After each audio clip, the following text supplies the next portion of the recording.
We live in a world that's just constantly shouting for our attention, right? So how on earth do you create something that actually lasts, something with real substance? Okay, let's get into this because today we're diving into a really powerful philosophy for creation, one that finds its strength not in being loud, but in being quiet. So you gotta see this as one side of a really broken relationship. This is the voice of the system, the producers. And they basically believe their job is just to pump out content to fill a demand. It's totally transactional.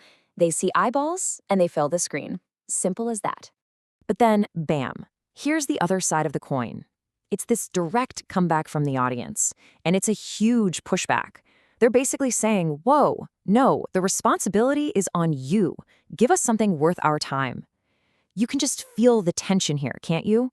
It's this vicious cycle of demand and disappointment, and it is about to snap. And it absolutely does snap. This isn't just some theoretical debate we're talking about. It's the setup for a story about what happens when that trust completely shatters. So let's jump right to the moment it all falls apart. I want you to picture this, a movie theater, totally packed, buzzing with excitement. The lights dim, the screen flickers on, and then just nothing. The film that everyone paid to see, it's literally not there. I mean, it's a total failure to deliver on the most basic promise imaginable. And the reaction? Oh, it's immediate. It's visceral. This isn't just a little disappointment. It's a full-on explosion of frustration. The silence is just shattered by shouting, chairs are getting broken, the actual screen gets torn down. It's the physical embodiment of that broken trust. But here's where it gets truly wild. While real people are in a theater, literally tearing it apart out of betrayal, the news channels are pushing the exact opposite story.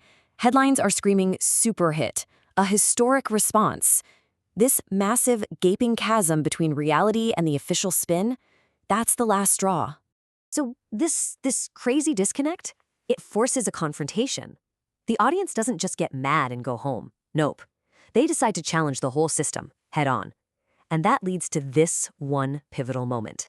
So in the middle of this heated debate, the producers, they get all defensive and dismissive, and they just throw out this challenge. It's pure mockery, really. They say, if you think you can do better, go ahead, make a film yourselves. They had no idea what was coming next. And instead of backing down, the audience just goes silent. And in that silence, you can feel the shift. Then they accept. But in the very next breath, they're hit with a brutal reality. They've got the passion, they've got the will, but they have absolutely nothing else.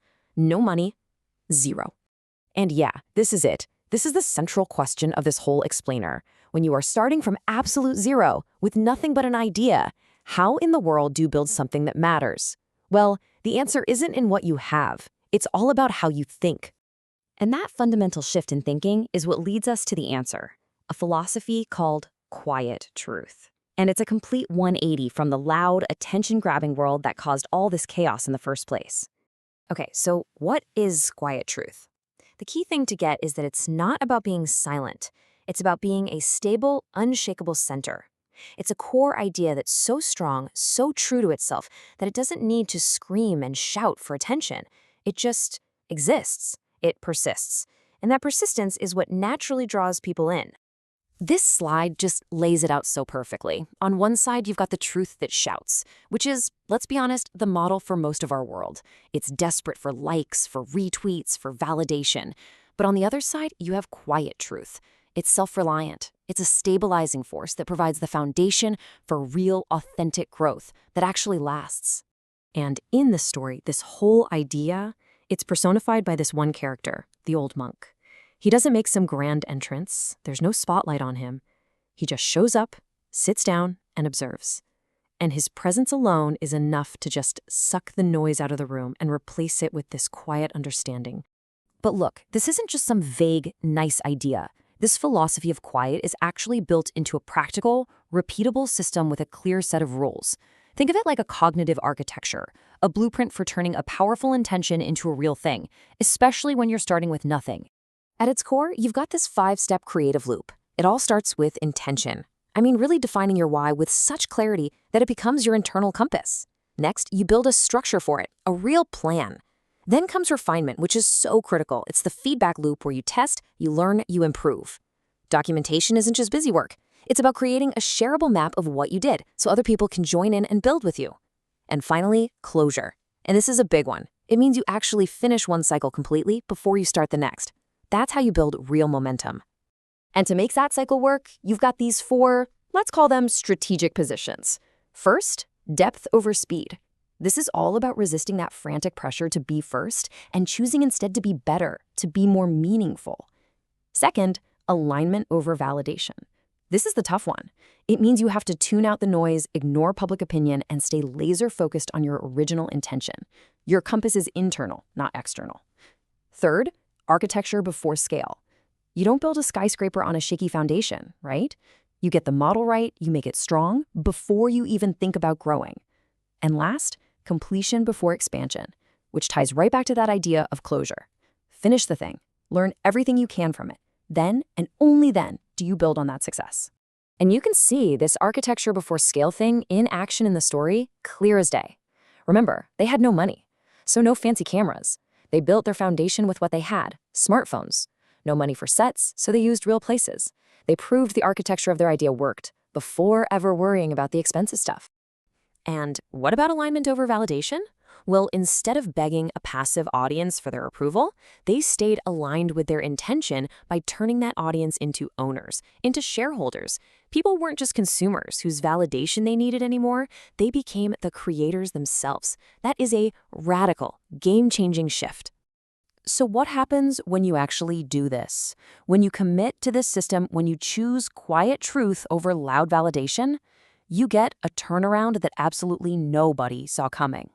So, of course, the big industry players tried to shut them down, right? No funding, no distribution deals, a total blockade.